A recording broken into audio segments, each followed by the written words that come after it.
Hasta acá hemos visto algunas cosas sumamente interesantes. La primera, que era la apologética, el mandato de hacer apologética a todos. La apologética en la Biblia, hemos visto algunos casos de forma superficial. Recuerden de que no he citado ningún texto bíblico, pero sí, primero en el material que les voy a mandar, ahí sí aparecen los textos bíblicos y van a poder ver de que lo que estoy diciendo no es mentira. Pero en la Biblia los apóstoles eran grandes apologistas, ¿no es cierto? Los primeros cristianos, la siguiente generación, los padres apostólicos también hacían una muy buena apologética. Una de las cosas que no dije, y voy a aprovechar a decir, es la importancia de la apologética. La apologética no solamente sirve para evangelizar. Hay mucha gente que cree que la apologética no es un método evangelístico. Yo particularmente creo que sí. Porque no todo el mundo, como hoy hablábamos con Ramón, no todo el mundo en todo momento necesita explicaciones de algo. Pero hay un grupo de gente que es muy probable que necesite explicaciones de. Entonces, a esas personas particularmente, que están atravesando por determinados momentos, el poder tener una explicación acerca de nuestra fe puede resultar siendo un recurso genial en cuestiones evangelísticas. Entonces, conocemos muchísimos casos de personas que han llegado a Cristo por la apologética. ¿Está bien? La mayor parte de ellos siendo ateos. Ahora, también es capaz de cambiar culturas. ¿Sabe una cosa? La apologética lleva a cabo una tarea que obviamente está siempre relacionada con el evangelio, ¿no es cierto? Y con el evangelismo, que tiene que ver con afectar culturas. Pablo habla acerca de esta lucha que, y lo voy a parafrasear, existe en la mente, que dice Pablo citándolo y no de forma fiel al texto, sino parafraseando, dice que... ay, se me fue, recién lo iba a decir. Ay, se me fue. Bueno, Pablo básicamente lo que dice es que derrumban, ahí está, derrumbando argumentos y llevando a todos hacia el conocimiento de Cristo. No me salía ese famoso texto, que si ustedes me preguntan en dónde está, ahora no me acuerdo en dónde está, porque tengo mala memoria. Pero los que hayan leído la Biblia saben que existe ese texto y en el material lo van a encontrar. Pero Pablo hacía mención acerca de la actividad que llevaban a cabo aquellos que evangelizaban en derrumbando determinados argumentos, derrumbando ideas. Recuerden, todos aquellos que nosotros queremos afectar ya tienen ideas acerca del por qué es que piensan y viven de la forma en la que viven. Simplemente nuestra tarea es mostrar que esas ideas, si no son las ideas que el cristianismo transmite, no pueden corresponder con la realidad porque no existen varias verdades. La verdad es solamente una, y eso lo vamos a ver el domingo que viene. No existen muchas verdades, y esto lo podemos demostrar con los hechos. La verdad es una, y si la verdad es una, y nosotros tenemos suficiente evidencia para creer que el cristianismo tiene la verdad, automáticamente todas las demás quedan tiradas a un costado. ¿Saben una cosa? La verdad es exclusiva, la verdad discrimina, la verdad discrimina. Algo que es verdadero automáticamente desecha todo lo demás todas las demás afirmaciones acerca de lo mismo, pero que no corresponden con la realidad. La verdad discrimina. Entonces, muchas veces la palabra discriminar es como que es medio un tabú, ¿no es cierto? Ahora, no, discriminar siempre, todo es malo. No, no toda discriminación es mala. Nosotros necesitamos discriminar determinadas cosas. ¿Se entiende? En el uso no peyorativo de la palabra, sino en el uso correcto de la palabra. Por dar un ejemplo, miren esto, ¿no? Esto lo vamos a ver la semana que viene. Por dar un ejemplo, si yo no discrimino, en el uso correcto de la palabra, si yo no discrimino a una persona que anda en silla de rueda, no puedo construir un mundo para el que anda en silla de rueda. Porque si yo no lo discrimino, no desde lo peyorativo de la palabra, ¿se entiende? No desde el mal empleo de la palabra, pero si yo no hago una discriminación entre aquel que no tiene todas las capacidades con aquel que sí, yo no puedo construir un mundo en favor de aquel que no puede vivir de la forma en la que vivimos todos. ¿Se entiende? Entonces, eso igual la semana que viene lo vamos a ver mejor. La verdad siempre discrimina y la discriminación en muchos aspectos es necesaria para poder vivir en un mundo mejor. Ahora, la semana que viene vamos a ver eso. Ahora, en el caso de la apologética sirve para cambiar culturas. ¿Por qué? Supongamos lo siguiente. Supongamos de que ahora terminamos el curso y, no sé, vamos para la estación y alguien aparece disfrazado de Krishna. Alguien aparece disfrazado de Krishna y nos invita a meditar sobre su religión, sobre sus ideas y demás. Es muy probable que a nosotros nos cause gracia. ¿Por qué? Causa gracia no la persona, sino encontrar disfrazado a alguien de Krishna, ¿se entiende? Nos cause gracia. ¿Por qué? Porque no corresponde con la cultura. Aquello que no corresponde con la cultura, muchas veces nosotros reaccionamos, pese a que sea correcto o incorrecto. Yo lo estoy hablando de la reacción que vayamos a tener. Estoy hablando específicamente de la reacción. Muy probable que nos cause gracia. Ahora, particularmente lo que está pasando con el cristianismo es que en varios círculos es gracioso encontrarse con esta cosmovisión, la cristiana. A mí me pasó en la universidad. En la universidad, cuando yo decía que era cristiano, automáticamente como que todos me miraban como un bicho raro, diciendo, ¿y este? Es como que yo soy el raro de la película. Y esto, al avance de la secularización en la sociedad, cada vez va a ocurrir más, donde nosotros, y hoy lo vemos en los medios de comunicación cuando se trata el tema del aborto, ideología de género y demás, los religiosos son personas que defienden pensamientos medievales y arcaicos, etcétera, etcétera, etcétera.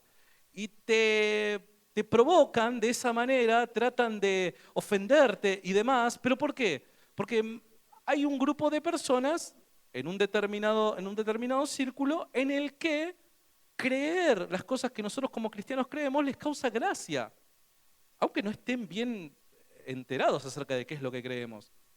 ¿Qué es lo que hace la apologética? La apologética no lleva a cabo una tarea que puede ser, los resultados se ven rápido, sino que la apologética lo que hace es llevar a cabo una tarea que construye en una sociedad un fundamento, un ideal, construye y deja bien fundamentado un ideal. La apologética bien utilizada permite que la sociedad vea que el cristianismo es una opción intelectual viable y verosímil con la realidad. Entonces, cuando nosotros exponemos correctamente el cristianismo, lo que hacemos es, por medio de las evidencias y el uso de la lógica, demostrar que, pese a que vos creas o no creas, adoptes o no adoptes las ideas que yo tengo, lo que yo creo no es cosa de locos. Lo que yo creo no es algo irracional de gente arcaica. No es eso, aparte no tiene nada que ver una relación con una cosa con la otra, ¿no es cierto? Y eso permite que a medida que pase el tiempo, la sociedad comience a considerar que los ideales cristianos, las posturas cristianas, pueden ser una opción viable a la hora de tomar determinadas decisiones. Cuando entramos en desprestigio intelectual, aquellos que tienen intención de, no sé, meditar en cuanto a las verdades y demás, es muy probable que el cristianismo no lo tomen como una opción viable. Pero ahí es en donde entra la tarea de la apologética, en demostrar que sí, el cristianismo es una opción viable. ¿Se entendió? ¿Cortito?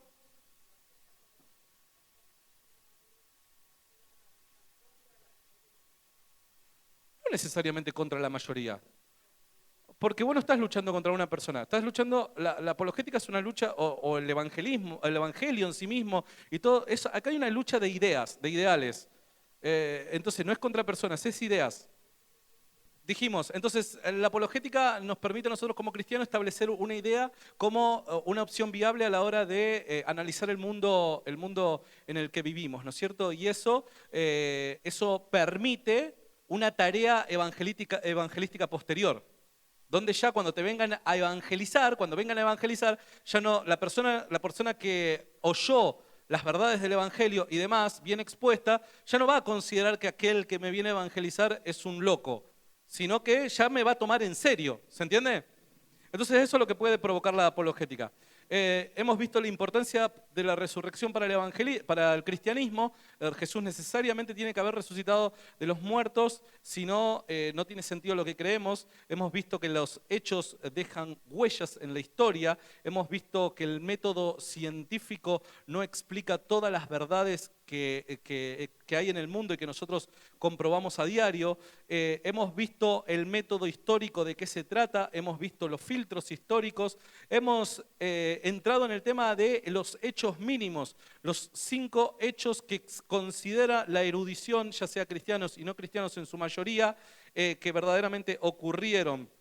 Y hemos visto por último los 3 puntos en la historia acerca de Jesucristo. Y nos hemos quedado acá en esto.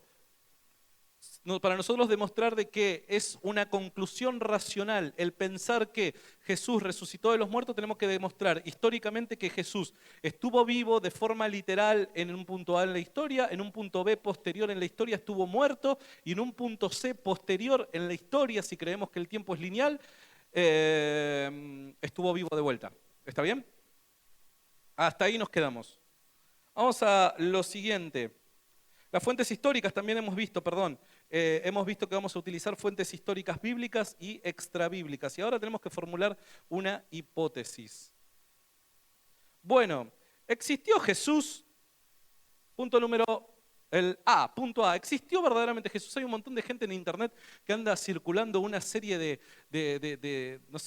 anda haciendo una serie de afirmaciones, ¿no es cierto?, acerca de que ni siquiera es probable que Jesús haya existido. Hay un video que lo iba a pasar, pero digo, capaz que nos lleva mucho tiempo si paso videos, acerca de un hombre, ¿no es cierto?, todo en una entrevista toda media mística y demás, dice, pero el entrevistador, ¿pero verdaderamente Jesús existió? No, es poco probable que Jesús haya existido. Y empieza a tirar un montón de pavadas, empieza a decir un montón de pavadas que aquel que quizás no está un poquito familiarizado con la historia puede caer en eso.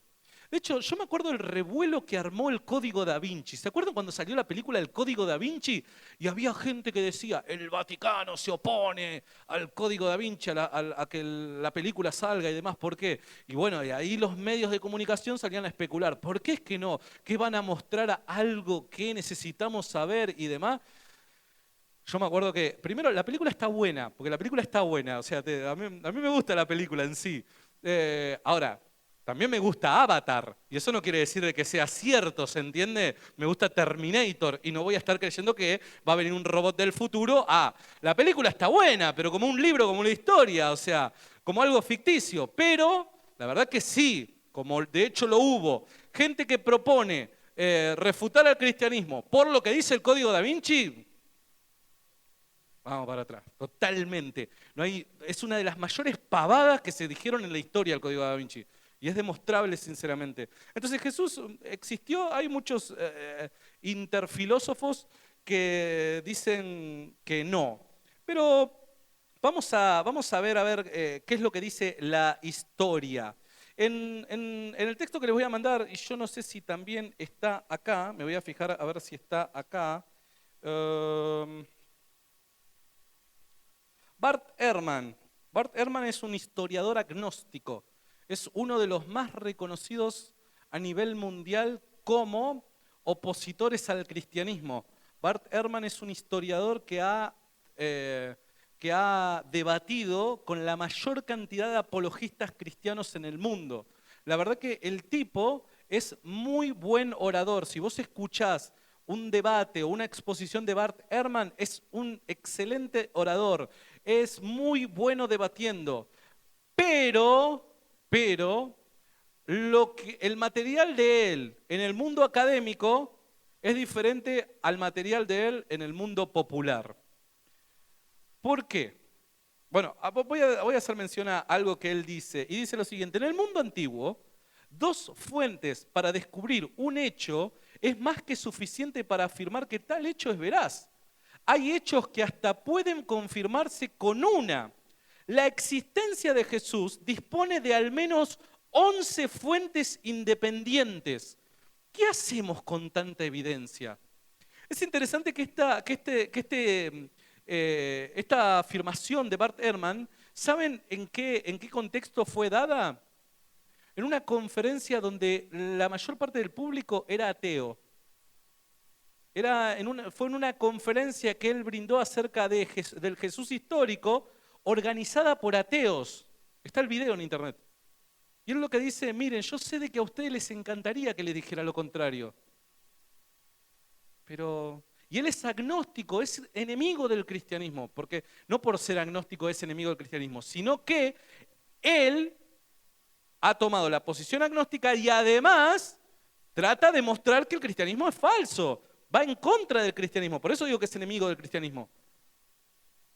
No se contradice bajo ningún punto de vista. No, recordemos una cosa, no creer en el cristianismo no es no creer que Jesús existió, es no creer que Jesús se levantó de los muertos, es otra cosa, ¿está bien? Entonces, él lo que le dice a un conjunto de vaya a saber cuántos ateos eran, muchachos, la verdad que a ustedes les encantaría que yo les dijera lo contrario, pero, a ver, un historiador serio jamás podría llegar a decir que Jesús no existió, porque si en el mundo antiguo tan solo 2 fuentes independientes es suficiente para creer que tal hecho verdaderamente ocurrió, y hasta en casos se pueden aceptar una sola fuente, ¿qué hacemos con 11 fuentes independientes? No podemos evitar estas evidencias, no podemos darle la espalda simplemente porque no queremos que sea así. Porque alguien no quiere que sea así, eso no lo convierte en lo que la persona cree. Entonces esto es lo que dice Bart Ehrman. Vamos a ir a las evidencias. ¿Existió Jesús? Bueno, esto es lo que dice un historiador agnóstico. Dice Tácito en Anales, creo que yo lo he puesto, si yo no me equivoco, por aquí. Dice lo siguiente, el amigo Tácito. Acá está, empieza en la hoja número 5. En la 5. Dice lo siguiente, Tácito, historiador romano, que no simpatizaba con el cristianismo, ¿está bien? No simpatizaba con el cristianismo, no es un historiador cristiano. ¿Esto qué es entonces? Dijimos, testimonio enemigo, ¿está bien? Es testimonio enemigo y además es testimonio temprano, porque se escribió alrededor de 80 años después de lo que se considera la resurrección. 70, 80 años, si yo no me equivoco. Dice, Nerón buscó un chivo expiatorio e infringió las más diabólicas torturas a un grupo de personas ya odiadas por la gente debido a sus crímenes. ¿Cuáles eran esos crímenes? Bueno, se creía de que la cena del Señor, ¿vieron la Santa Cena? Se creía de que se sacrificaban niños y había una serie de cosas. Pero eso era algo popular que se decía, pero no estaba fundamentado bajo ningún punto de vista. Esta era la secta conocida como cristianos. Su fundador, un Christus dice de forma peyorativa, ¿no es cierto? Había sido ejecutado por el procurador Poncio Pilatos en el reinado de Tiberio, tal y como lo dice el libro de Lucas. Lucas es un excelente historiador que detalla, recuerden que ese era otro filtro histórico, la coherencia. ¿El contexto cuál era? Bueno, sucedió esto cuando esto era así y demás. En el reinado de Tiberio, esto frenó la abominable superstición por un tiempo, pero se surgió otra vez y se esparció. Esto hay personas que creen que de una manera poco amigable habla acerca de la idea de la resurrección. Hay personas, esto no es un consenso ya único en la erudición, pero hay gente que cree que cuando Tácito está diciendo esto frenó la abominable superstición por un tiempo, se está refiriendo a la muerte de Jesús, pero surgió otra vez y se esparció en la resurrección. Se cree, pero no es unánime, ¿está bien? Quiero aclararlo. Se esparció no únicamente a través de Judea, está declarando todo lo que la Biblia dice a alguien que no es amigable con el cristianismo. Donde se originó, sino en Roma. En Roma misma, la gran reserva y tierra labrada para todo tipo de depravación y obscenidad. Aquellos que confesaban ser cristianos eran arrastrados de inmediato y en su testimonio una gran multitud de personas fueron convictas. No tanto por el cargo de incendio, sino por la hostilidad ante la raza humana en su totalidad. Bueno, claramente vemos de que Tácito no era amigable bajo ningún punto de vista con los cristianos, ¿no es cierto? Pero es sumamente interesante que fuera de la Biblia encontramos personas que no tienen ningún tipo de amistad con el cristianismo y mismo así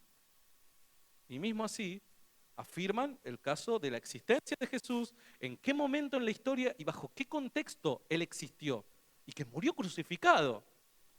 Otro de los testimonios es el siguiente, el famoso testimonio flaviano.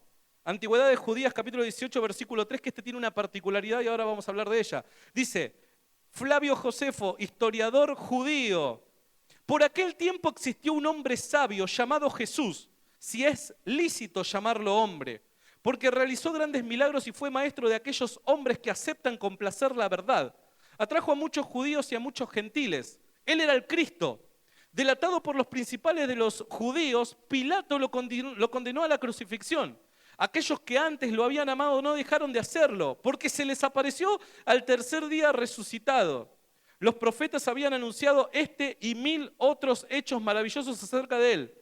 Desde entonces hasta la actualidad existe la agrupación de los cristianos. Ese es un texto también muy cercano a los hechos, ¿está bien? Pero que tiene una particularidad. Y que hasta los cristianos han llegado a la conclusión de que el texto sufre interpolaciones. ¿Qué son interpolaciones? Son agregados posteriores. ¿Qué quiere decir? Básicamente, Josefo escribió algo y con el pasar del tiempo algún cristiano habrá agarrado eso y le agregó cosas. ¿Está bien? Eso es una interpolación. Ahora, también la crítica textual ha sido capaz de limpiar el texto de las interpolaciones, para nosotros poder ver verdaderamente qué era lo que dijo Josefo acerca de Jesús. Porque claramente en 2 oportunidades Josefo nombra a Jesús en el contexto que la Biblia nos habla. Y dice lo siguiente más abajo, en aquel tiempo, esto es el texto limpio, tal y como la crítica textual cree que Josefo lo escribió. En aquel tiempo apareció Jesús, un hombre sabio, era hacedor de hechos sorprendentes, un maestro de gente que recibía la verdad con gusto y tuvo aceptación de muchos, tantos de origen judío como griego. Y cuando Pilato, por una acusación hecha por los líderes de entre nosotros, lo condenó a la cruz, aquellos que lo habían amado no cesaron de hacerlo y hasta el momento la tribu de cristianos, llamadas así por él, no ha perecido. ¿Qué fue lo que le fue quitado acá? Todo lo que tiene que ver con la referencia al Cristo, la resurrección y demás. ¿Por qué se cree que eso es una interpolación, un agregado cristiano? Porque una persona que no es cristiana es muy poco probable que crea que ese que murió en una cruz haya sido Cristo. ¿Se entiende? Si no, sería cristiana. Es muy poco probable de que hable de la resurrección sin ser cristiano, dar testimonio de eso. Entonces, es sabido por la crítica textual que el texto sufrió modificaciones, pero también la crítica textual ha podido limpiar esos pecados y a nosotros nos permite conocer verdaderamente qué era lo que decía Josefo acerca de Jesús. Hasta acá vamos bien, vamos a quedarnos con estas dos nada más. Hay un montón de más, van a ver no solamente acá, sino en el texto que les voy a enviar hay un montón de más, pero me quiero quedar con esto nada más, por causa del tiempo. Entonces, a ver, en ningún momento fuimos a la Biblia, en ningún momento fuimos a decir, no, porque la Biblia dice que Jesús existió. No, los dos textos que hemos tocado, y solamente dos y tenemos muchos más, los dos textos que hemos tocado ya nos demuestran el punto A y el punto B en la historia. ¿Cuáles son? Jesús verdaderamente existió y murió crucificado. Entonces el primer hecho, el hecho de que Jesús murió crucificado está demostrado. Sin contar de que la Biblia es un material histórico. Esto lo vamos a ver en la tercera jornada. La tercera jornada va a venir Jorge Carrillo y va a hablar acerca de crítica textual y la confiabilidad del Nuevo Testamento. ¿Por qué debemos confiar que el Nuevo Testamento lo recibimos casi sin ningún tipo de modificación? Tal y como lo escribieron los apóstoles o sus allegados, ¿no es cierto? Bueno, Entonces, ya hemos demostrado el punto número 1. Vamos a demostrar ahora, vamos a hablar acerca del punto número 2, así no nos quedamos acá mucho tiempo. Y ya no recuerdo, la tumba vacía. Voy a tratar de no leer esto para que no nos lleve mucho tiempo, ¿está bien? Porque no sé que está llegando, que ya es el mediodía y muchos le deben sonar la panza de hambre. Entonces, prefiero no extenderme demasiado. Si queda alguna duda, la podemos seguir la semana que viene. Punto número 2, la tumba vacía. La tumba vacía es relatada así por los evangelios. La tumba vacía, de forma implícita, está en textos extrabíblicos. Y ahora voy a explicar en cuáles.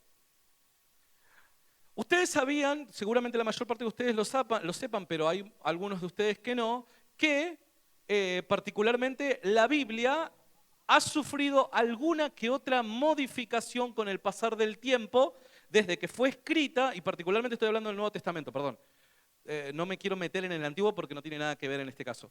En el Nuevo Testamento ha sufrido alguna que otra modificación que es muy mínima y que no afecta las principales doctrinas del cristianismo, desde que fue escrita hasta que, nos llega a nosotros, por así decirlo, ¿no es cierto? Pero la crítica textual ha podido encontrar muchas de ellas. Una de ellas particularmente es el Evangelio de Marcos. Marcos, la gran mayor parte de los eruditos cree que no termina en Marcos 16 como la mayor parte de nuestras Biblias. Si usted habla del libro de Marcos, termina con la aparición de Jesús resucitado. Se cree que Marcos no escribió eso. Marcos es muy probable que haya terminado en Marcos 16:8, donde las mujeres encuentran la tumba vacía y van a contárselo a los apóstoles. En el libro original de Marcos se cree que no existe la aparición de Jesús resucitado. ¿Esto es un problema? Bajo ningún punto de vista es un problema, por varias razones. La primera es porque si nosotros creemos, y esto lo vamos a ver en la tercera clase, como recién lo dije, si nosotros creemos que Marcos termina en 16:8 y que está contando algo que es cierto, nos encontramos con la tumba vacía y con un testimonio que reciben las mujeres acerca de que Él está vivo. Pero como no podemos quedarnos solamente con eso, tenemos que, para llegar a creer en eso, tenemos que ver más información, más evidencia. Lo que deberíamos buscar es otros paralelos acerca de esta creencia. Y ahí podemos acercarnos al credo de 1 de Corintios capítulo 15, el famoso credo a partir del versículo 3, si no me equivoco. No, no me equivoqué. Dice lo siguiente, estamos en la misma hoja, la página número 6 dice: porque primeramente os he enseñado lo mismo que recibí, dice Pablo. 1 de Corintios se cree que fue escrita en el año 55 aproximadamente. Hay personas que piensan unos años un poquito más antes, otros un poquito después, pero no hay una gran diferencia en cuestión de tiempo. Ahora vamos a creer de que fue en el 55. Pudo haber sido en el 54, 53 o 56, pero eso no tiene sentido discutirlo, porque es muy poquito el tiempo. Entonces, el libro de 1 de Corintios se cree que se escribió aproximadamente en el año 55. Pablo está haciendo referencia a que él, al comunicarle el Evangelio a los corintios,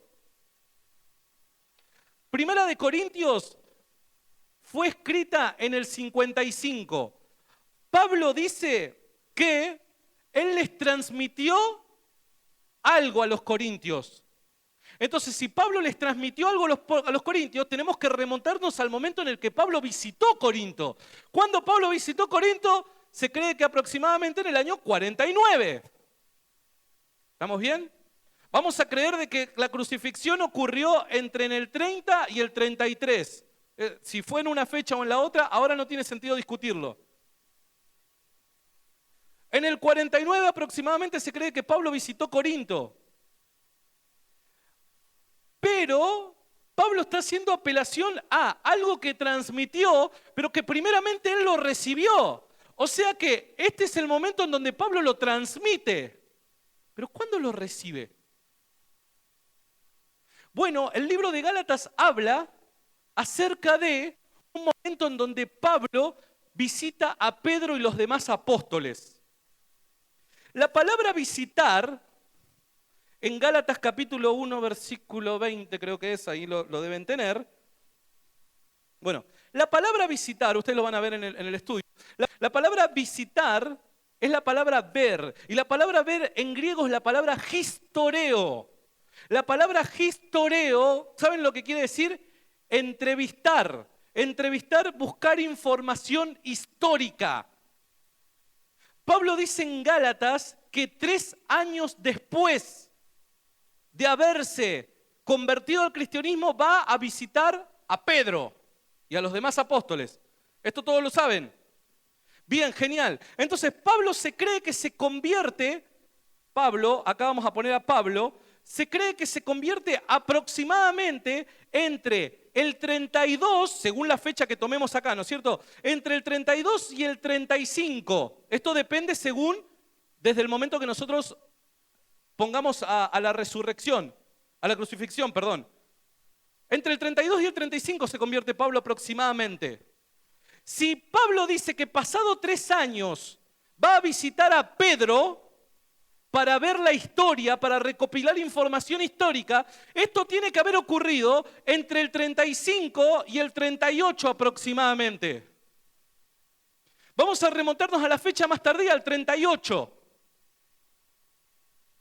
Eso quiere decir que es muy probable que entre 8 a 10 años, desde el momento de la crucifixión, ya esa historia esté dando vuelta en el mismo lugar en donde Jesús fue crucificado. Pero hay otra cosa acerca de esto, que los cristianos primitivos para bautizar a alguien usaban una regla de fe. El que era bautizado tenía que confesar que Cristo resucitó de los muertos. Entonces, es muy probable que no lo haya recibido con Pedro, sino lo haya recibido en el momento de su conversión, en su bautismo. ¿Estamos bien hasta acá? Lo recibió en el momento que se bautizó, porque para bautizarse tenía que confesar esto que está hablando acá. El tema está en que si lo recibe acá es porque previamente ya existía. O sea que el credo de Primera de Corintios se remonta a menos de 2 años de la crucifixión. En menos de 2 años hay gente que cree que de 3 a 6 meses se construye este credo. Históricamente demostramos que es muy probable que en menos de 2 años desde la crucifixión ya la historia de la resurrección en Jerusalén ya sea algo conocido. Esto es fuente temprana, esto es un testimonio temprano. ¿Por qué? Porque si vamos a construir una historia ficticia, si vamos a construir una leyenda, si la leyenda se va a hacer con el tiempo, si se van a construir mitos y demás, tiene que haber pasado mucho tiempo. ¿Saben por qué? Supongamos lo siguiente, con esto finalizo este punto. Supongamos lo siguiente, supongamos de que yo digo, no sé, ¿saben qué? Ejemplo. Para los que, supongamos que todos congregamos en esta iglesia, y que congregamos hace mucho tiempo. Y yo digo, ¿saben qué? Hace un año a Mariela le pasó tal cosa. Si todos estamos en el mismo contexto, si todos nos conocemos y si todos tenemos un conocimiento básico por lo menos de lo que ocurre a nuestro alrededor, es muy poco probable que si yo estoy mintiendo, esa mentira perdure en el tiempo. Porque los contemporáneos son aquellos que tienen las herramientas para decir, ¿estás mintiendo o estás diciendo la verdad? Si alguien viene y me dice, ¿sabés que hace 700 años pasó tal cosa? La única forma que yo tengo para demostrar lo contrario es apelando a las fuentes documentales. Pero me tengo que fiar de eso. Ahora, ¿qué pasaría si alguien me viene a decir algo acerca de aquello que yo mismo puedo averiguar de primera mano? Es completamente distinto. Nadie podría construir una mentira de esa forma. Nadie podría hacer una afirmación mentirosa y esa mentira perdurarse en el tiempo? Absolutamente nadie. Nadie. La pregunta es, ¿por qué esta afirmación de que Jesús resucitó de los muertos comenzó con tan poco tiempo? ¿Por qué? La tumba, según este texto, estaba vacía. ¿Bien? Es interesante también, es sumamente interesante, ¿no? Recuerden, puedo profundizar bastante más, pero nos quedaríamos acá mucho tiempo. Después lean ustedes lo que les voy a mandar. Es interesante también que si la tumba no estaba vacía, cualquiera, recuerden de que los que más querían que las afirmaciones de los apóstoles no fueran verdad eran los judíos y eran los romanos.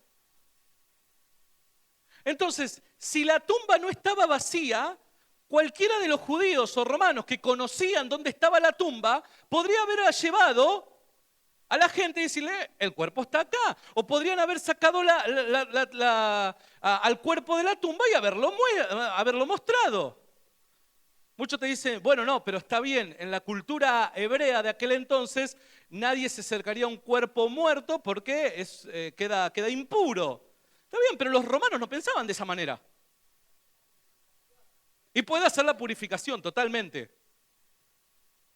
Era preferible apaciguar eso de la resurrección que después hacer la purificación. Totalmente, no era un problema mayor.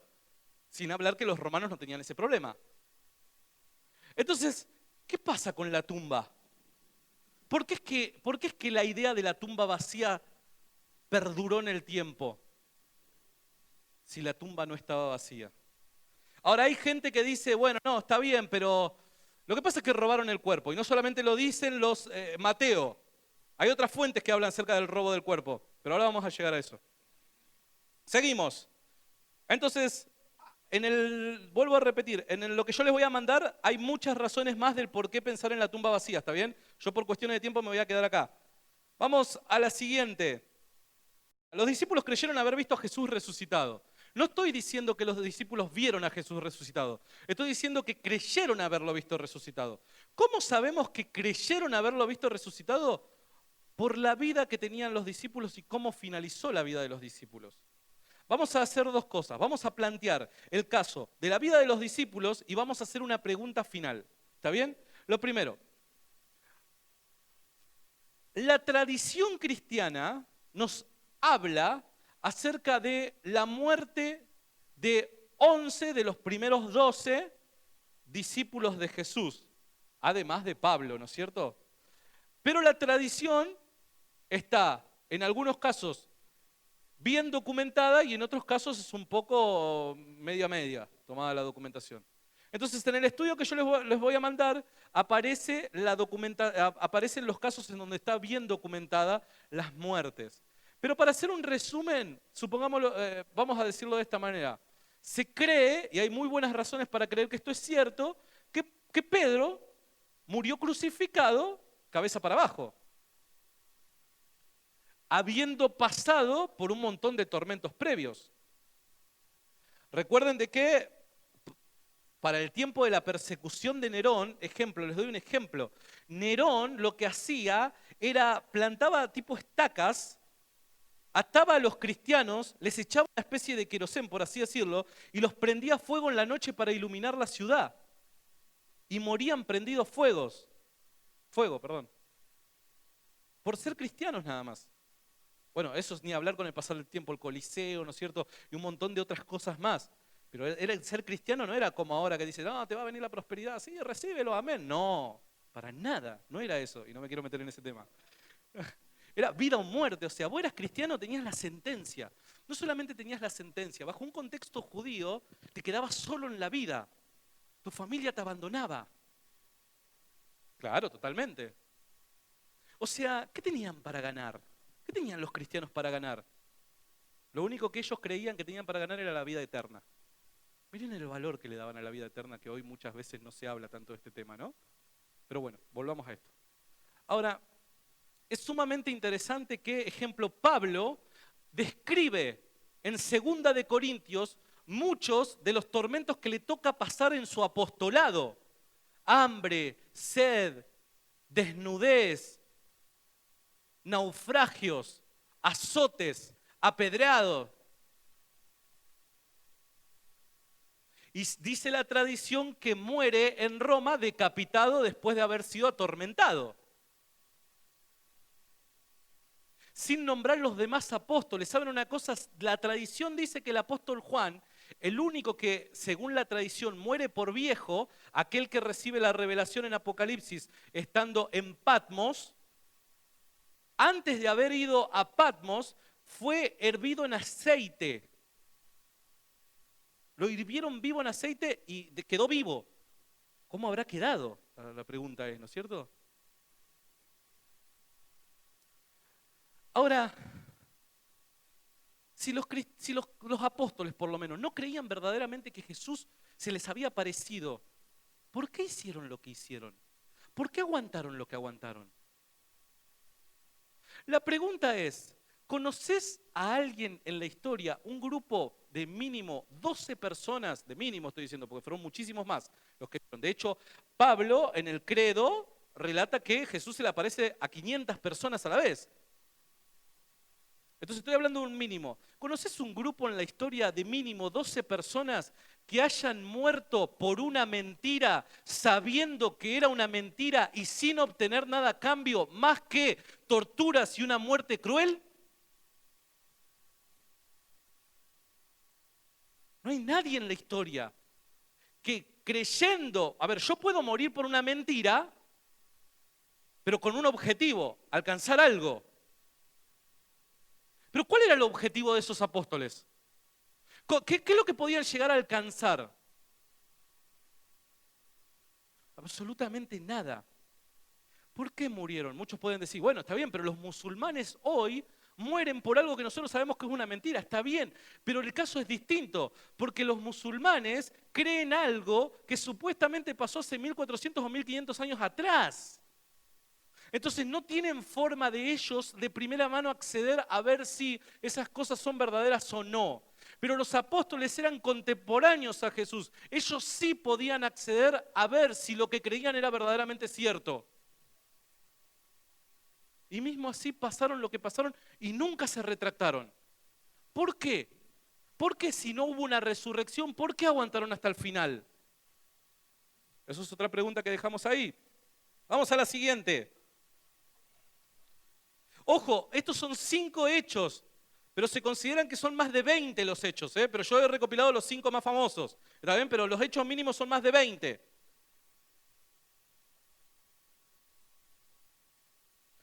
Otra de las cosas, esperen, con lo último, con lo de los apóstoles, otra de las cosas, ¿por qué cambia radicalmente tanto la cultura de ellos, su fe, su forma de ver a Dios? El Dios trino, cómo un hombre va a morir por los pecados de la cultura judía, eso era... ¿Se entiende? El cambio radical que hay de creencias de la noche para la mañana. Esa es otra evidencia. Seguimos, la conversión de Pablo. Lo que nosotros los documentos que nosotros tenemos de Pablo es obviamente el libro de los Hechos y sus propias cartas, ¿no es cierto? Y aparte la tradición, ¿no es cierto? La tradición cristiana. Ahora, está consensuado en la crítica textual que hay algunas cartas de Pablo que verdaderamente se creen que las escribió Pablo. Hay otras que no, ejemplo Colosenses, Efesios y demás. No se cree que la haya escrito Pablo, o por lo menos está en discusión todavía. No viene al tema eso, lo vamos a ver de acá a 2 clases más a eso. Pero sí hay cartas que se sabe que las escribió Pablo. Y una de ellas es Primera de Corintios, Segunda de Corintios, Gálatas particularmente. En Gálatas Pablo hace mención a su conversión, a su tiempo de judío y demás, ¿no es cierto? Y en el libro de los Hechos también está consensuado en la crítica textual que verdaderamente fue escrito por Lucas particularmente, ¿no? Hay gente que se opone a eso, pero son los menos. Ahora, la pregunta es, Pablo hace referencia a su currículum, ¿no? Saca su currículum, Pablo. ¿Qué fue eso, che? Pablo hace referencia a su currículum, ¿no? En Gálatas Pablo habla acerca de su pasado como judío, ¿no es cierto? Fariseo de fariseos, y demás, ¿no es cierto? Pablo se cree de que él aspiraba a mucho dentro del contexto judío, ¿no es cierto? Y demás. Él aspiraba mucho. La pregunta es, conociendo su currículum y sabiendo que él era opositor a la iglesia, ¿por qué de la noche para la mañana cambia radicalmente sus creencias y se hace un arduo defensor del cristianismo? ¿Qué fue lo que pasó? Que un enemigo se vuelva un defensor arduo. De hecho, se cree que, o se lo considera a Pablo como uno de los más grandes defensores de la fe cristiana y aquellos que más construyeron al cristianismo primitivo. Pero si él era enemigo, ¿cómo de la noche para...? Él perseguía a los cristianos. Hay gente que cree e interpreta, no es un consenso, pero hay gente que cree e interpreta que Pablo era el encargado de ir a buscarlos a los cristianos, acusarlos por herejías para luego matarlos. Entonces, ¿cómo alguien que respiraba muerte, dice Pablo, contra el cristianismo de repente se vuelve uno de los mayores defensores de la fe? Es sumamente llamativo. ¿Sí? Vamos a lo siguiente. Punto número 5, último. Todo ocurre en Jerusalén. El factor Jerusalén, llamado el factor Jerusalén.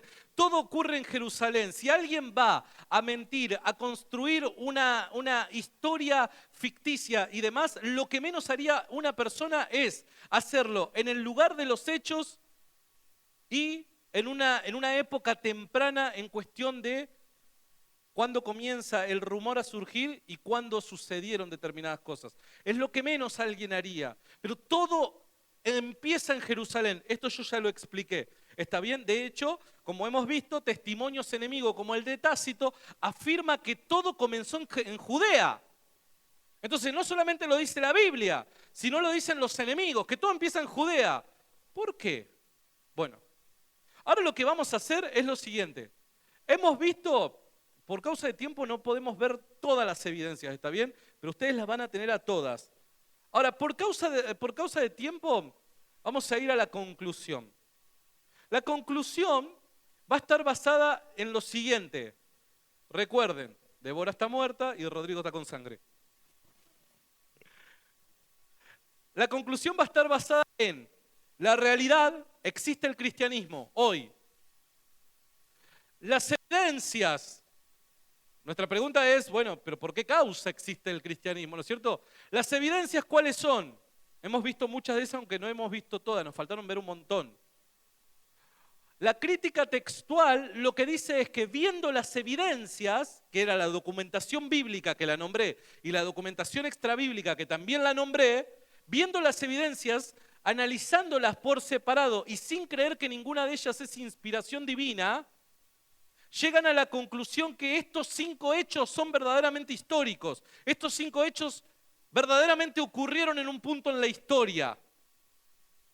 La pregunta es, ¿cómo explicamos estos hechos? Tenemos que construir una hipótesis que armonice con todos estos hechos.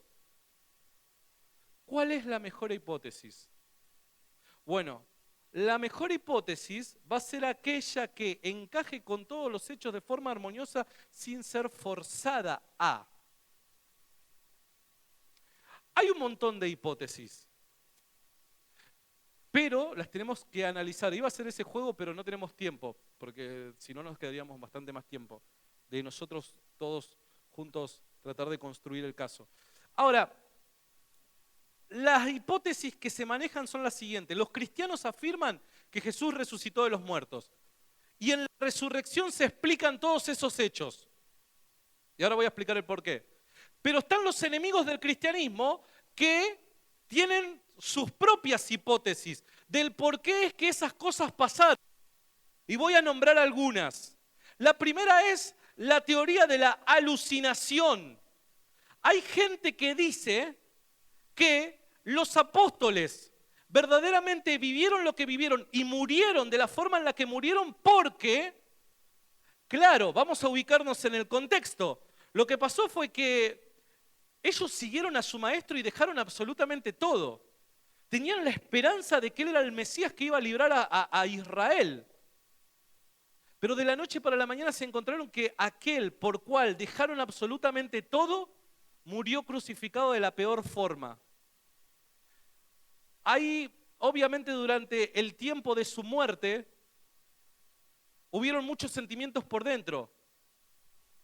Abandonamos absolutamente todo, nuestras esperanzas estaban en Él y demás. ¿Qué es lo que pasó ante el fuerte estrés por la angustia, el dolor que estaban atravesando? Dicen muchos que personas que atraviesan por lo mismo suelen sufrir alucinaciones de creer que ven a las personas que perdieron, personas que fallecieron y demás. Entonces creen ver o que se les aparece personas que fallecieron. Y esto fue lo que le pasó a los apóstoles. Creyeron ver a Jesús resucitado por causa del estrés que estaban pasando. Ahora, esta hipótesis es muy, ¿cómo decirlo? Endeble. ¿Por qué? Porque recuerden de que la hipótesis tiene que explicar los 5 hechos. Esto podría explicar por qué es que los apóstoles murieron como murieron, pero no puede explicar la tumba vacía. Si hay una alucinación, el cuerpo sigue estando muerto. Aparte, otra de las cosas, ¿qué tipo de alucinación pudo haber pasado Pablo? Si Pablo no estaba pasando por ese tipo de estrés. Entonces acá vemos con que no explican todos los hechos. Entonces, ¿qué es lo que tiene que hacer la crítica textual? El historiador, perdón, descartarlo. ¿Por qué? Porque no explica los hechos. ¿Se entiende? Vamos a una segunda hipótesis. Pará, porque si no me las voy a olvidar. ¿Cuáles eran? Acá está, en la última hoja. La resurrección es un mito. Esta es una teoría un poco conspirativa, ¿no es cierto? Lo que dicen es lo siguiente, mira, a ver, lo de la resurrección es una fábula. Porque antiguamente, en el tiempo de Jesús, los paganos, los griegos, romanos, etcétera, ya creían de hace mucho tiempo en dioses personificados que morían y resucitaban. Por ende, las creencias del Nuevo Testamento son tomadas de esas creencias, sufrieron esa contaminación. Ahora, esta es una de las hipótesis, entre comillas, que más revuelo ha causado, ¿no es cierto? Porque esta es una básicamente nuevita, no hace mucho tiempo, en el 1900 y moneda comenzó a surgir con fuerza. Ahora, esta hipótesis es sumamente llamativa porque, primero, no existe ¿alguna vez alguien escuchó esto? ¿Esta hipótesis que estoy planteando ahora? ¿Vos sí la escuchaste? En serio, en esto en internet anda un montón.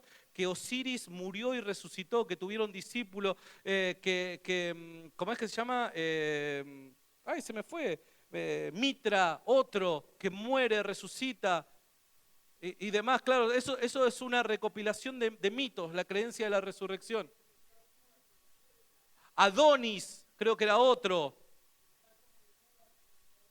Totalmente. Está de moda esto. Bueno, el cristianismo es una copia de las muertes y resurrecciones de otras religiones. Entonces lo copiaron los cristianos. Acá hay varios problemas con esto, ¿no es cierto? El primero es que cuando alguien venga con esta idea, vos lo único que le tenés que preguntar es ¿de dónde lo sacaste?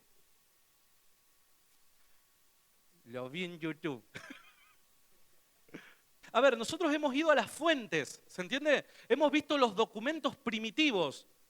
No existe ningún tipo de documentación acerca de lo que estoy diciendo. No existe. Hay ideas de muertes y resurrecciones de forma, a ver, ¿cómo decirlo? Metafórica. Pero no era algo literal y además nada tiene que ver con el tema de la resurrección corporal bajo ningún punto de vista. No existe ningún tipo de fuente histórica que hable acerca de las muertes y resurrecciones. No existe. Aquella persona que te venga a plantear esto, solamente recuerden, cada vez que alguien afirma algo, ¿de dónde lo sacaste? Nada más. ¿De dónde lo sacaste? Llévame la fuente. Yo estoy por debatir con un judío dentro de poco en internet y el tipo lo que afirma es eso. Y por chat le digo, bueno, decime de dónde lo sacaste. Ah, no, pero yo leí un libro. No, pará, decime la fuente de dónde lo sacaste. Porque, a ver, yo también pude haber leído la revista de Spider-Man y eso no quiere decir que Spider-Man exista. ¿Se entiende? O sea, decime la fuente histórica. Y obviamente no lo saben decir. Entonces, no existe. Tales hechos no existen. Además, otra cosa, supongamos de que existan. Supongamos de que existe documentación y supongamos que además estas religiones son anteriores al cristianismo. ¿Cuál es el problema? Supongamos una cosa. Si yo les digo un caso, a mí me gustaría que ustedes me digan a qué estoy haciendo referencia. Una mañana, un avión se estrella en el rascacielos de Nueva York más alto de la ciudad, aproximadamente a las 9 de la mañana en el piso 80. 11 de septiembre, las Torres Gemelas, ¿no es cierto? Bueno, ahí ustedes van a ver en el documento que yo les voy a enviar, en el año 1945, un avión se estrella en el Empire State, que era la torre más alta para ese momento, en el piso 80. O sea que existan paralelos en la historia no quiere decir de que el uno desestime la existencia del otro. Cuando yo les conté esta historia, todos pensaron en el 11 de septiembre. Pero hay un hecho anterior igual. Obviamente no era un atentado, fue un accidente ese. Pero cuando tenemos poca información y existen estos paralelos, no quiere decir de que el más antiguo es el verdadero y el posterior fue tomado como copia. Tranquilamente pudieron haber existido los dos, por así decirlo. Entonces lo estoy tomando como el caso ridículo, vamos a llevarlo al extremo.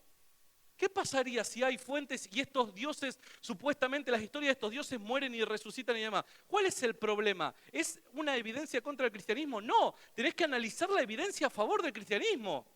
Pero no podés sacar esa conclusión. ¿Se entiende? ¿Bien? ¿Se entendió el ejemplo del Empire State?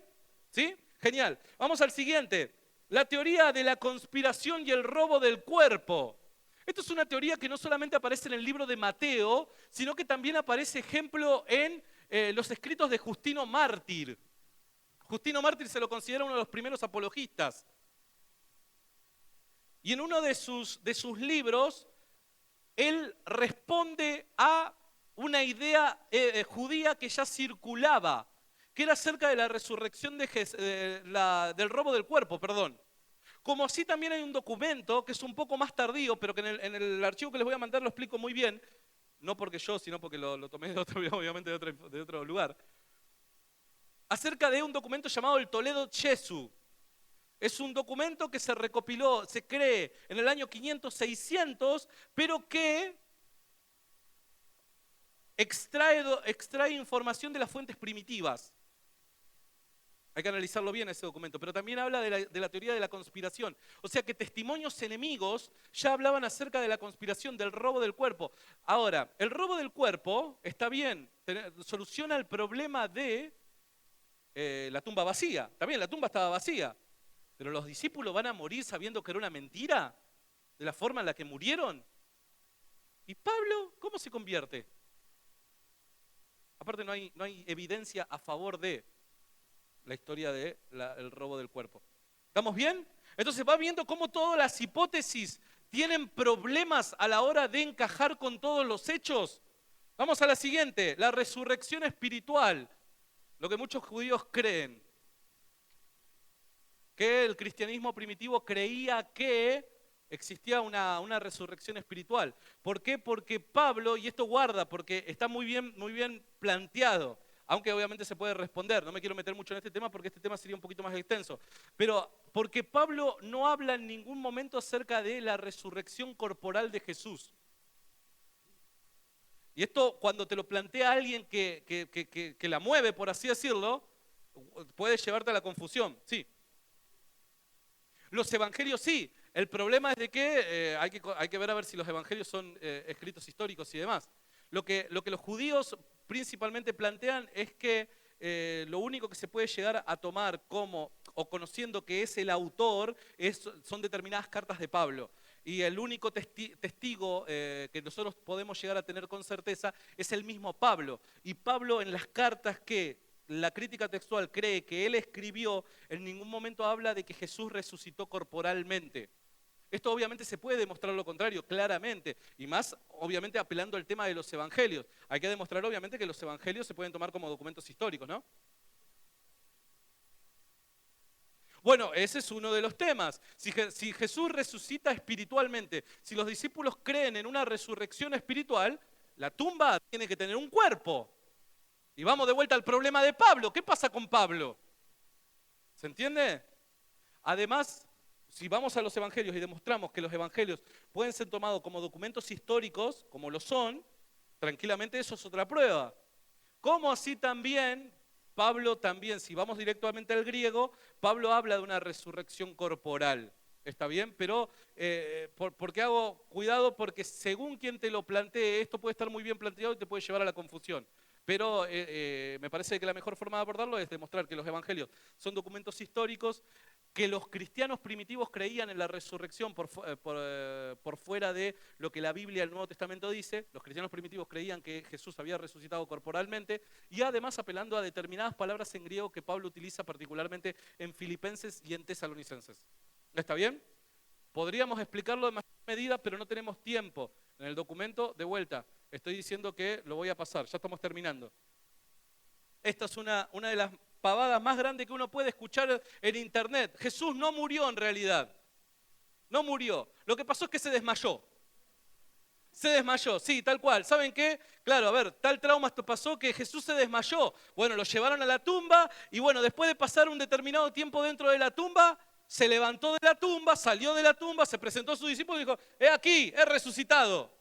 Hay gente que cree eso. Ahora, el problema es la paliza que recibe, como dice, se me fue, Maxi, tengo mala memoria, perdón. Como dice Maxi. ¿Quiénes vieron la película La Pasión de Cristo? Bueno, es una muy buena forma de explicar los padecimientos que pasó Jesús. Ahora, en el documento que les voy a mandar, hay casi 3 o 4 hojas donde un médico explica todos los padecimientos que Jesús atravesó a través de los ojos de la medicina. Lo que fue los azotes que recibió graficado en la película son así, aunque hay gente que dice que fue peor, pero o sea, está muy bien graficado en la película. Es imposible que con las heridas que pasó y posterior a la crucifixión, habiendo sido sepultado, sin recibir comida, bebida ni atención médica, Jesús se levante en un determinado momento, corra una piedra de 2 toneladas y se presente a los discípulos con gloria diciendo, he aquí, he resucitado. La lanza, le atravesaron la lanza, pero... Totalmente, o sea, ahí sí, creamos en Dios, o sea, lo mantuvo vivo. A ver, ¿cómo alguien en esas condiciones físicas va a tener fuerza para correr una piedra de 2 toneladas? Es una tontería. Los guardias, ¿cómo va a vencer los guardias? Es todo un gran misterio, pero hay gente que cree en eso. A ver, Houdini. A ver, ¿por qué medio con gracia y demás? Porque, a ver, no nos estamos burlando de la persona que crea en eso. Sino, a ver, las cosas cuando son graciosas. O sea, es descabellado llegar a pensar en eso. Aquel que tenga un poquito de conocimiento acerca de los padecimientos que atraviesa una persona que fue azotada por romanos, crucificada por romanos y demás. A ver, una persona que se dedica a asesinar gente sabe cuando alguien está muerto. ¿Se entiende? Bien. Entonces, él no murió en la cruz, bueno, no hace falta mucha más explicación, ¿no? Pero sí dejé bien recopilado cómo eran los padecimientos de Jesús para que además tengamos un conocimiento extra del sufrimiento de él, ¿no es cierto? Otra gente, y esta es la última antes de abordar la nuestra, otra gente, y esto es más común hoy en día, y un segundito nada más me voy a quedar acá, es la famosa teoría de la fosa común. La fosa común. Esto hay un historiador español que es un gran proponente de esta idea, que se llama Antonio Piñero. Antonio Piñero lo que dice es lo siguiente: Jesús no fue sepultado. A ver, aquel que quiera negar el tema de la tumba vacía, tiene que sí o sí recurrir a negar la sepultura. Sí o sí. Porque si negás la tumba vacía, sin negar la sepultura, eso te trae un problema. Porque si el relato de la sepultura es real, quiere decir que tanto romanos como judíos sabían dónde estaba sepultado. Si vos querés negar la tumba vacía, tenés que negar la sepultura. Entonces, ¿qué es lo que hacen? Es decir, mira, en realidad la historia de José de Arimatea y la sepultura digna de Jesús, eso no es así. ¿Por qué? Y esto es lo que dice y está bien fundamentado, pero guarda. Lo que dicen es lo siguiente. Comúnmente, los romanos a aquellas personas que eran crucificadas no les permitían una sepultura digna. Eran arrojados en una fosa común, que era una fosa común, una especie de pozo, por así decirlo, donde todos los cuerpos eran arrojados y se pudrían con el tiempo, sino que los perros salvajes se comían sus partes. Entonces decía, está muy bien documentado, como es cierto, que las personas que sufrieron crucifixión eran arrojados a una fosa común. ¿Por qué Jesús sería la excepción? Eso lo plantea de una mejor manera, ¿no es cierto? Pero básicamente lo que dice es eso. ¿Por qué Jesús sería la excepción? Y él apela a un texto, que ustedes lo van a tener en su documento, que es, si yo no me equivoco, Hechos capítulo 20, si yo no me equivoco, donde habla acerca de una sepultura, la Biblia, pero en ningún momento habla acerca de una fosa común, sino que habla acerca de un sepulcro. El principal problema con esto es lo siguiente. En el año, si yo no me equivoco, y ustedes lo tienen en su documento, 1968, si yo no me equivoco, fueron descubiertos restos en un osario de una persona llamada, o por lo menos así figuraba en el osario, Ben Johanan. Y tenía una particularidad este osario, los restos de estas personas, que tenía los clavos. Eso quiere decir, y encima está datado, esta persona que murió alrededor del año 30 del siglo I. Esto quiere decir que pese a que la documentación nos diga que comúnmente a los crucificados se los arrojaba en la fosa común, tranquilamente podían haber excepciones a la regla. Y de hecho la Biblia, los evangelios, no nos dice que era común eso, sino que fue una excepción a la regla. Los evangelios claramente afirman de que fue una excepción a la regla, de que José de Arimatea se presenta y pide el cuerpo de Jesús, una excepción a la regla.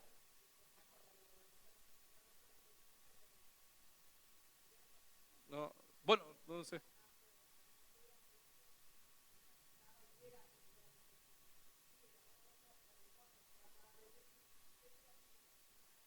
Vaya a saber, sí, no, a ver, puede ser, o sea, la influencia que llegaba a tener, ¿no es cierto? Pero, a ver, esto es una clara evidencia de que las excepciones podían llegar a existir, de que se daban en el Imperio Romano, en el gobierno romano en varios países, ¿no es cierto?, en varias regiones que eran gobernados por ellos, y que tranquilamente pudo haber sido tal y como la Biblia lo dice. La Biblia afirma que era una excepción a la regla. Ahora, volviendo a este caso, si Jesús fue arrojado a una fosa común, la pregunta es, ¿los discípulos qué creyeron haber visto? ¿Por qué murieron como murieron? ¿Y Pablo? ¿Qué pasa con Pablo? ¿Cómo se convierte Pablo? Entonces hemos visto, y estas son las afirmaciones, en serio les estoy diciendo, estas son las afirmaciones que los eruditos en historia tratan de utilizar para negar el cristianismo. Estas son. Cuando uno dice un doctor en historia, vos decís, el tipo debe tener un muy buen argumento. No, son estas que yo les estoy diciendo. La última hipótesis es que Jesús resucitó de los muertos. Y esta hipótesis solamente tiene un problema, y que es la existencia de Dios. Los cristianos afirman de que Jesús resucitó de los muertos. Si Jesús resucitó de los muertos, el hecho número uno, Jesús murió y fue crucificado. Está bien, no tienen ningún problema. De hecho, las evidencias nos dicen eso. Punto número 2, la tumba estaba vacía. Si Jesús resucitó de los muertos, la tumba estaba vacía. Número 3, los discípulos creyeron haberlo visto. Es muy probable que lo hayan visto si Jesús resucitó de los muertos. Punto número 4, la conversión de Pablo. Jesús tranquilamente se le pudo haber aparecido si Jesús resucitó de los muertos. Punto número 5, el efecto Jerusalén. ¿Por qué todo comienza en Jerusalén? Porque verdaderamente Jesús resucitó de los muertos.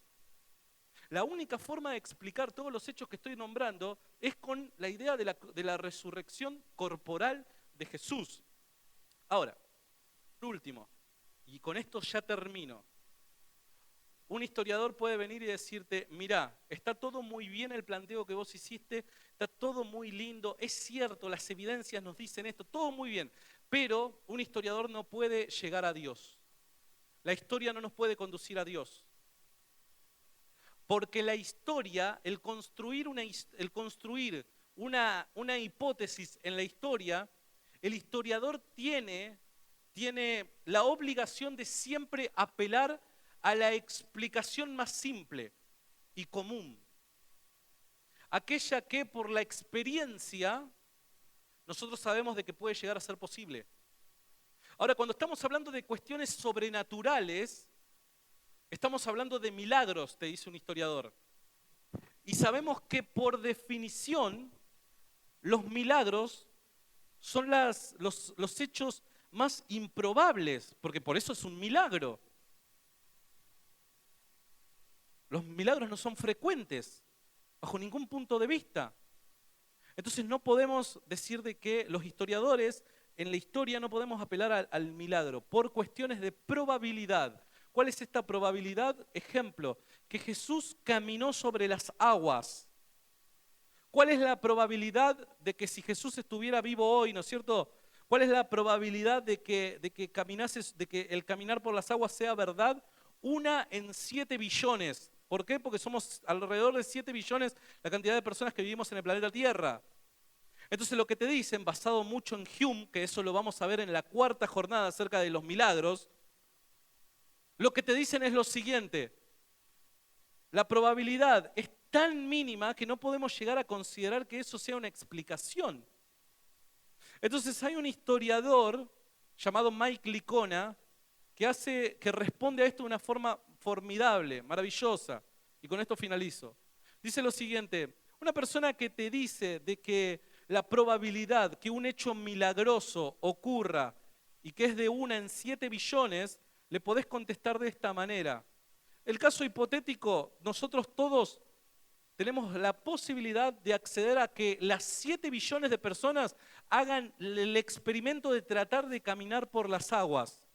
Es muy probable que las 7 billones de personas se hundan. Es muy probable, nadie niega eso, ni siquiera los cristianos. Ahora, supongamos, dice, y esto es muy bueno, supongamos que viene la última persona en probar esto, es un niño. Y supongamos que el niño, al ver que 7 billones de personas se hundieron en el agua, tenga miedo de pasar, porque lo más probable es que se hunda también en el agua. Entonces yo le diría: dame la mano, tené confianza, dame la mano. Cuando me da la mano lo sujeto, suspendiéndolo en el aire, y lo hago atravesar el agua. Cualquier persona podría llegar a venir y decir: bueno, pero eso es trampa, porque hay un agente externo que está provocando eso. Los milagros son esos. Nadie cree que por causas naturales alguien puede violar las leyes de la naturaleza. Los cristianos tampoco creen eso. Los cristianos lo que afirman es que existe un agente externo que es capaz de suspender esas leyes de una determinada manera para que ocurra algo que es sumamente improbable. Entonces, aquella persona que quiera negar que la resurrección de Jesús puede llegar a ser un caso histórico, tiene que negar que Dios existe. Y a ese le vamos a desear muy buena suerte, porque en toda la historia de la humanidad jamás nadie pudo demostrar eso. Nadie pudo demostrar de que es imposible que Dios exista, porque para demostrar eso tenemos que demostrar de que la idea de Dios es ilógica, y nadie, absolutamente nadie, ha demostrado eso. Por ende, dentro de la posibilidad y basados en las afirmaciones de los testigos presenciales, basados en toda la evidencia que nosotros tenemos acerca de los hechos milagrosos de Jesús, acerca de todas esas cosas, porque los milagros de Jesús están atestiguados no solamente en la Biblia, sino en testimonios enemigos que también lo van a tener en su documento. ¿Por qué creer que Dios no existe? Ahora, como decía un viejo apologista, filósofo y creyente, uno puede tener miles de evidencias para aquel que quiera creer, pero para el que no quiere creer no tengo ni siquiera una. Cuando vos le presentás tanta evidencia a una persona y no quiere creer es porque no quiere creer, no porque no tiene razones para creer. ¿Hay razones para creer que Jesús murió y resucitó? Totalmente, y la hemos visto en esta mañana. Ahora, ¿saben lo que pasa? Y con esto finalizo. ¿Saben por qué la gente no quiere creer en Dios? ¿No quiere creer en la resurrección? ¿Saben por qué? Porque si Jesús resucitó de los muertos, quiere decir que Dios lo levantó de los muertos. Y si Dios lo levantó de los muertos, la definición o la idea, el concepto de Dios, entre otras cosas, es un ser veraz, justo. Quiere decir que para que Dios levante a Jesús de los muertos, Jesús tuvo que haber caminado en integridad, en verdad, y nunca tuvo que haber dicho ninguna mentira, porque el Dios justo y veraz lo está respaldando su vida a través de la resurrección. ¿Saben lo que quiere decir eso? Que las afirmaciones que Jesús hizo en vida son verdaderas. ¿Cuáles son las afirmaciones que Jesús hizo en vida? Que todos somos pecadores, que nuestro pecado nos ha separado de Dios, que Dios nos ha dado una solución a este problema, que Jesús era Dios, que tenemos que sujetarnos a su voluntad, que existe vida después de la muerte, que existe un infierno, que necesitamos todos correr a los pies de Cristo porque si no todos pereceremos por nuestros propios delitos y pecados. Si Jesús resucitó de los muertos, todos los seres humanos en todas las épocas necesitan tomar una decisión. ¿Qué es lo que vas a hacer con esta verdad? ¿Te guste o no te guste? Esto es verdad. Nadie puede negar la ley de la gravedad simplemente porque le quiere dar la espalda. Yo no puedo decir, listo, no creo en la ley de la gravedad y quiero caminar suspendido en el aire. No, me caigo porque aunque yo no quiera creer en ella, ella existe. Los hechos, cuando son hechos, existen y nos vinculan a todos en esa verdad. Si Jesús verdaderamente resucitó de los muertos, quiere decir que todos los seres humanos necesitamos tomar una decisión. Y esa decisión es una decisión que implica nuestro destino eterno. Amén. Espero que les haya gustado y les haya servido.